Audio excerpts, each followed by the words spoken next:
Martin Jones sat at his kitchen table in Louisville, Kentucky, staring at his phone as the early November rain tapped against the window. The message from his daughter-in-law, Erin, blinked on the screen. "We want you here for Thanksgiving. Flight lands at 3:10. Can't wait to see you." Martin's heart, weathered by years of polite distance and unspoken hurts, skipped a beat. He hadn't felt truly wanted for a long time. He closed his eyes and pictured the warm glow of a family table, children's laughter, the smell of roasting turkey. A week later, he booked a nonstop flight, paid extra for legroom, and told no one, preferring the quiet hope in his own mind. The day before Thanksgiving, he packed his favorite flannel shirt, the leather-bound Bible his late wife had given him, and the pie dish he had used every year until invitations became uncertain. He bought 2 small gourds and a box of Erin's beloved dark chocolates, imagining them neatly arranged on the mantel. He whispered into the empty house, "This time will be different," and set his heating low so he would feel the cool draft as a reminder of new beginnings. On Thanksgiving morning, Martin arrived at Minneapolis-St. Paul Airport and stood under the arrival sign, his coat folded over one arm, his suitcase at his feet. Families bustled past. Flowers, balloons, welcome home signs, children clinging to parents. He checked his watch, 3:42 p.m. He texted Erin, "Landed. I'm at door B." He folded his coat again, a small ritual against despair. He refused to sit, pacing slowly, watching windows for a glimpse of his son, Dave, in his familiar navy sweater. He practiced a quiet greeting. "Hello, son," imagined the children running to him. Ethan with his red hair, Ruby with her shy smile. At 4:05 p.m., his phone buzzed with a social media notification. He opened the app and froze. There they were, all 4 of them, around a long wooden table strewn with turkey, mashed potatoes, cranberry sauce, and a golden pumpkin pie that was not his. Dave held up his glass. Erin's eyes sparkled as the children laughed. The caption read, "Full house, full hearts. Happy Thanksgiving from our family to yours." Martin's throat tightened. The message he had flown thousands of miles to deliver hung unspoken in the air. He did not cry. He turned, zipped his coat, and walked away, each step carrying the weight of a promise he would break soon, because those who forget you will learn what it means to be remembered. Martin trudged down the wet sidewalk, suitcase wheels hissing against the slick pavement, until he spotted the warm glow of Tina's diner, nestled between a closed bookstore and a shuttered cafe. He paused under the flickering neon sign, took a deep breath, and stepped inside where the bell above the door jingled softly. The air smelled of frying bacon and strong coffee, and 6 mismatched stools lined a long counter under a row of dusty holiday decorations. Martin slid onto the nearest stool, careful not to scuff his polished shoes, and wiped his damp coat sleeve on a napkin. A woman with a ponytail and a faded name tag approached. "Happy Thanksgiving, hon," she said, her voice gentle but tired. Martin managed a small smile. "Pumpkin pie and coffee, please?"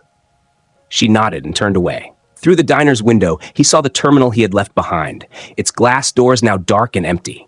He pulled out his notebook and wrote 2 words on the top line, "Plan and proof." Beneath them, he jotted texts, photos, expenses. His hand shook slightly at the memory of that social media image. His own family raising glasses to each other across a table that should have held him. The waitress returned with a steaming mug of black coffee and a slice of pie that smelled faintly of cinnamon and memories. "Here you go," she said, setting the plate down with a clink. Martin looked at the perfect swirl of whipped cream before breaking into the crust. The first bite was sweet and bright, and he closed his eyes. "Thank you," he whispered. The waitress nodded and moved on to fill a coffee pot. He sipped his coffee slowly, letting the warmth spread through him. He thought of his son Dave as a boy, asking endless questions and clinging to his hand at every crossing. He thought of Erin's polite smiles that never reached her eyes. He thought of the pie dish he had carried, a symbol of his love, left behind like a forgotten relic. He set down his fork and opened his phone's notes app, typing, "Day 1, gather evidence. Day 2, suspend payments. Day 3, deliver outcome." He closed the phone and opened his wallet, pulling out the boarding pass from his return flight. He glanced at it. Departure 6:45 p.m. tomorrow. No points refunded, no seat changes allowed, final purchase. He tucked it in his notebook under proof ticket. A man in a UPS jacket sat alone in a booth, reading a battered paperback. Their eyes met for a moment, and Martin gave a brief nod. The man raised his mug in return, and Martin felt a strange camaraderie, two people who had arrived for reasons no one else understood. He finished the last bite of pie, paid the bill with a tip that made the waitress pause in surprise. "You sure?" she said, but Martin only smiled and said, "I'll be back tomorrow." Outside, the air was colder, and the sky threatened more rain. He rolled his suitcase toward an ATM machine near the lot entrance and withdrew enough cash to cover at least 2 nights in a motel, dinner, and emergency expenses. Then he walked back to the airport, past shuttered shops and dark corridors, and found a payphone in the terminal lobby. The handset crackled when he dialed his attorney's office in Louisville. After a couple of rings, a calm voice answered, "Caldwell and Associates." Martin cleared his throat. "Mr. Caldwell, it's Martin Jones. I need to make some immediate changes, suspend all transfers to my family account, revoke power of attorney for my son and daughter-in-law, and set up a protected trust for my granddaughter." There was a small pause. "Are you certain, Mr. Jones?" the lawyer asked. Martin's voice was steady. "Yes, please begin today. I'll send in signed forms as soon as I can notarize them." The lawyer replied, "Understood. I'll prepare everything and email you the documents." Martin thanked him and hung up before emotion could rise in his throat. He closed his eyes and leaned his head back against the cold tile wall. His plan was in motion. Later, he checked in at the Skyview Motel just off the interstate. The neon sign buzzed, casting red light through the parking lot. He offered his ID and cash deposit at the front desk, where the clerk handed him a thin metal key marked Room 17. "Heating works," the clerk said, shrugging at the peeling wallpaper and the single bed. Martin nodded, wheeled his suitcase down the narrow hall, and slipped into the room that smelled faintly of stale smoke and air freshener. He set his suitcase beside the bed and turned on the small TV. Static flickered until a late-night talk show appeared, its host making jokes about winter travel. Martin didn't watch. He opened his notebook again and began writing the timeline of everything he had given his son and daughter-in-law over the past 15 years. College tuition checks, emergency car repairs, holiday gifts, borrowed money for down payments. Each line of ink felt like a small release, a step toward freedom. He flipped to a new page titled Lily Trust and detailed the assets he would transfer. His home, savings, life insurance, retirement accounts, all designated for his granddaughter alone. He paused, considered the weight of his decisions, then underlined the words, "No exceptions." He wrote a brief letter to Lily. "Dear Lily, you are my light. I trust you will know how to use this gift wisely. Love, Grandpa," and folded it neatly into an envelope. The room's heater clicked and hummed, but Martin felt cold excitement. He closed the notebook, set it on the nightstand, and lay back on the bed, staring at the ceiling as if it held all the questions he could never ask his family. A single thought rose above the rest. Tomorrow, they would learn what it meant to be truly remembered. Martin woke before dawn in the tired little motel room, the heater clicking off and on around him as he lay beneath the scratchy blanket, staring at the cracked ceiling. Last night's notebook lay open on the nightstand, pages filled with lists of every dollar he had sent to Dave and Aaron, from tuition payments to emergency car repairs, from down payment checks to holiday gifts.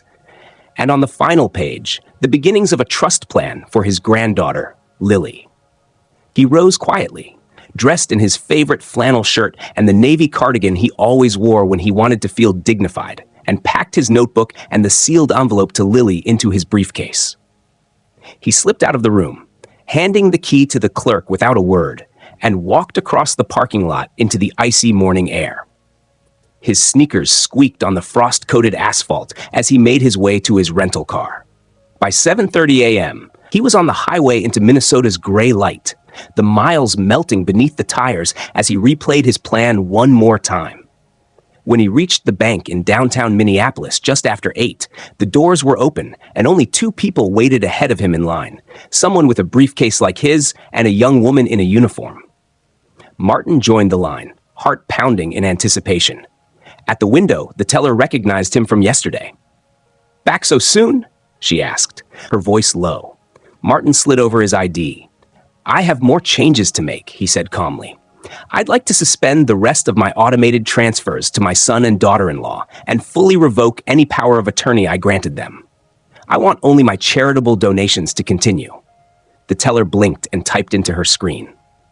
You're sure you want everything else stopped? That includes tuition, mortgage, insurance. Martin nodded. Yes, thank you. She handed him new forms, which he signed with a steady hand, then gave him a stamped receipt. All done, she said softly. Have a good day, Mr. Jones. He nodded and left with his paperwork in hand, feeling a small surge of triumph. Next, he drove to a quiet street in St. Paul, where his attorney, Mr. Caldwell, had his office. The building's brick facade looked unchanged from years ago, but the trees lining the sidewalk were bare now, their branches reaching like black veins against the sky. Martin climbed the steps and knocked on the door, marked Caldwell and Associates. He was ushered inside by a young paralegal who recognized him immediately. They greeted each other with polite smiles before he was shown into Mr. Caldwell's office, its shelves lined with law books and old case files. Good morning, Martin, the lawyer said, standing to shake his hand. You have a lot on your mind. Martin smiled in return. I need two things today. First, I want to update my will and establish an irrevocable trust for Lily, my granddaughter, with her as sole beneficiary and executor. Second, I need a letter of intent attached that explains my decisions in clear terms, why I am doing this, so there is no question later. Mr. Caldwell settled behind his desk and brought up a new draft on his computer. As they worked through each clause, removing Dave and Aaron from all inheritance, naming Lily trustee, setting guidelines for distributions, Martin watched his lawyer's face. When Caldwell raised an eyebrow at the letter of intent, Martin anticipated his question. I want them to see why, he said. Not out of malice, but so they know I chose loyalty and presence over convenience. Caldwell nodded gravely. Understood. I'll draft the letter in legal form so it accompanies the trust documents. By noon, everything was ready for signatures. Martin read each page carefully, asked one or two clarifying questions, then signed in the presence of a notary. When he finished, he felt the weight lift from his shoulders. He counted out his lawyer's fees, shook Caldwell's hand, and left with the sealed trust packet under his arm. Outside, the winter air stung his cheeks, but he smiled. The next step was personal, contacting Lily. He drove back toward Minneapolis and stopped at a small cafe halfway between the two cities. It was nearly empty, except for the barista wiping down tables. Martin ordered tea and a fresh scone and took a seat by the window, pulling his briefcase into his lap and opening the sealed envelope addressed to Lily. Inside was a single-page letter in his careful handwriting. Dear Lily, you have always been my light and my reason. You held my hand when no one else could. I want you to have this trust because you saw me when it mattered. Use it wisely for your education, your home, your health, and your dreams. With all my love, Granddad. He folded the letter neatly and sat quietly, sipping his tea, feeling a calm satisfaction. He called Lily's number and left a voicemail. Lily, it's Grandpa. There's something important coming to you in the mail. Please read it when it arrives. I love you. He didn't expect an answer right away, and there was none, but that was fine. He closed his briefcase and went back to his car, ready for the final act. Returning to the motel in St. Paul, he found an outdoor mailbox and dropped in two envelopes, one containing the trust packet for his lawyer's office and one addressed to Lily with his letter. As he walked back to the car, he sensed the gravity of what he had done. No dramatic confrontation, no angry words, only solid steps that would speak more loudly than any speech. Tomorrow, when Dave and Aaron tried to access the accounts they relied on, they would discover the changes. They would learn what it meant to be left out, but not forgotten. That evening, Martin returned to his room, closed the door, and sat on the edge of the bed with his notebook. He wrote one final note at the top of a blank page. Scene 3 complete. Trust established. Messages delivered. Proof in mail. Next, home. He underlined it twice. The small TV in the corner flickered as he lay back and watched the screen silently. No credits rolled, no applause followed, just the steady hum of the heater and the deep satisfaction of a plan coming together. He turned off the light, slid into the covers, and closed his eyes. In the darkness, he whispered, "I am remembered," and drifted into sleep, ready for whatever dawn would bring. Martin drove back to Louisville the following morning, the sunrise pale and cold as he crossed the state line, each mile reminding him that another chapter was beginning. He felt neither triumph nor regret, only a clear purpose guiding him home. He parked on his own street and sat in the car for a moment, watching dry leaves swirl in a stiff breeze and feeling the comfort of familiar houses lined like silent witnesses. When he unlocked his front door, the house smelled of old wood and lavender, his scent undisturbed, and he set down his briefcase and coat before walking through each room, touching the backs of chairs where he would have sat with his family, lingering by the china cabinet where holiday dishes once gleamed under soft lamplight. He paused at the window overlooking the yard, noticing a single bird perched on the fence as if waiting for him. He nodded, closed his eyes, and let out a long breath, the kind that carries away years of polite endurance. In the kitchen, he placed the sealed envelope to Lily on the table and looked at it, its edges crisp, his handwriting neat across the front. He poured himself a cup of strong coffee and carried it onto the porch, wrapping his hands around the warm mug and feeling the rough grain of the railing beneath his fingertips. Across the street, a neighbor walked her dog, and they exchanged a quiet wave. No questions, no assumptions, just two people sharing a moment in the morning light. As he sipped his coffee, his phone buzzed with a text from Aaron. "Grandpa, are you home? We need to talk." He ignored it, turning his gaze to the horizon, where the sun climbed higher. He sat for 15 minutes, long enough for his heart to settle into the stillness, then went inside and took out the thick folder from his briefcase labeled personal. Inside were copies of every letter he'd ever sent to Dave and Aaron, from holiday cards to emergency checks. He separated those that included love notes, proud of you, thinking of you, happy birthday, from the more transactional ones. Account enclosed. Let me know if you need more. He laid them in two piles, kindness and convenience. He photographed each pile with his phone, saving the images under a folder named evidence. He knew they might say he was old or confused, but he would have proof. Then he placed the folder in his desk drawer, locked it, and slid the key into his pocket. By midday, he heard a knock at the door. It was Erin, standing stiffly on the porch, arms crossed over her coat. "Dad said you stopped answering," she began, her voice low. Martin stepped aside and let her in, closing the door behind her. She stood in the entryway, scanning the walls and photos of his late wife and family memories. He led her to the kitchen and gestured to a chair. She hesitated, then sat, clutching her purse. Martin refilled his coffee cup and handed her a mug of tea. Erin stared at the rim, her fingers twisting the handle. "Why won't you talk to us?" she finally asked. Martin took a slow sip before answering. "I needed to decide if I belonged at a table that forgot me," he said simply. Erin's eyes widened. "That's not fair. We had a misunderstanding about the flight." Martin set his mug down with a soft thud. "A misunderstanding you didn't correct. You posted a photo instead, and I sat in the cold." Erin's brow furrowed. "It was an honest mistake. We thought your flight was tomorrow." "That's what Dave told you, not what you asked." He watched her struggle between justification and apology. "We wanted to surprise you," she said, voice cracking. "A surprise? You left me standing in an airport." Martin shook his head. "No, you left me out of your life until it was convenient." Erin swallowed, tears welling. "I'm sorry," she whispered. Martin nodded. "I know you are, but I needed more than words this time." He reached into his pocket and placed the envelope addressed to Lily on the table. "This is for her," he said. Erin looked at the envelope, then back at him. "What is it?" "Open when she's ready," Martin replied. Erin's mouth trembled. "Please, Dad, let us fix this." He stood and walked to the window. "Fix what?" he asked softly. "The hurt," she said. He closed his eyes. When he opened them, he spoke with quiet resolve. "I have chosen where my legacy goes. I made changes you will see soon. I trust Lily. I no longer trust excuses." Erin's face crumpled. She reached out as if to touch his arm, then drew back. "I never meant to hurt you." "Intent matters less than impact," Martin said, turning back to her. Silence settled between them, heavy and honest. Erin's shoulders shook, she cried, and Martin felt the familiar tug of compassion, but he did not move to comfort her. Instead, he waited until she gathered herself. She stood and tucked a loose strand of hair behind her ear. "I understand," she said, voice small. "But can't you give me a chance to make it right?" Martin watched her, knowing that words alone would not change his path.